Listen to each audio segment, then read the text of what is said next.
Mga kaibigan, may kwento ako sa inyo tungkol sa isang dalagang nagngangalang Ana.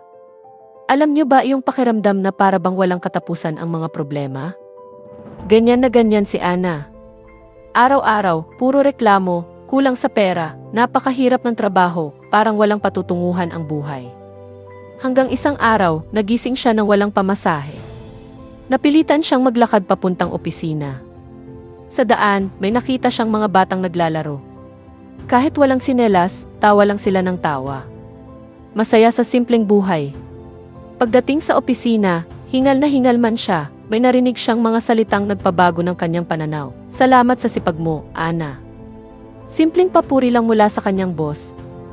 Pero binago nito ang kanyang buong araw. Doon niya napagtanto, hindi pala pera lang ang sukatan ng tunay na kaligayahan. Minsan, nasa maliliit na bagay ang pinakamalaking biyaya, isang ngiti, isang pasasalamat, o simpleng tawa ng mga bata.